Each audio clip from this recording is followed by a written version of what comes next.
अभियान चलेगी, इसको लेकर क्या कहा? अखिल भारतीय कांग्रेस कमेटी के निर्देशानुसार आज से 75 वर्ष पहले आज के दिन मतलब 49 को 26 नवंबर 49 को हमारा संविधान जो हमारे डॉक्टर भीमराव अंबेडकर, डॉक्टर राजेंद्र प्रसाद जैसे महान हस्तियों ने इस संविधान का निर्माण कराया, जो कि हमारे पूरे विश्व के संविधान से सबसे श्रेष्ठ संविधान है। और उस संविधान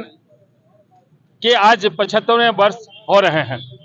तो हमारे भीमराव अंबेडकर डॉक्टर के प्रतिमा के सामने हम तमाम कांग्रेस जन यहाँ उपस्थित होकर इस संविधान की रक्षा का हम लोग शपथ लेते हैं, और जो भी इसके मूल भावनाओं के साथ छेड़छाड़ करने की कोशिश करेगा उनको हम लोग किसी प्रकार से बर्दाश्त नहीं करेंगे। उसका मुंह तोड़ जवाब देने के लिए पूरे कांग्रेस के कार्यकर्ता और भारत के तमाम नागरिक कटिबद्ध हैं।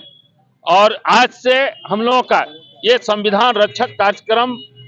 प्रारंभ हो गया है। 60 दिन का कार्यक्रम होगा और जिसमें कांग्रेस, यूथ कांग्रेस, महिला कांग्रेस, सेवा दल, NSUI, मोर्चा संगठन, विभिन्न विभाग, प्रकोष्ठ के सभी लोग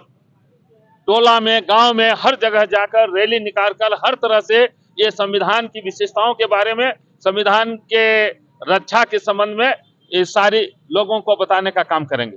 और साथ ही साथ जो भी हमारे जातीय जनगणना से संबंधित और बहुत सारे जो मसले हैं,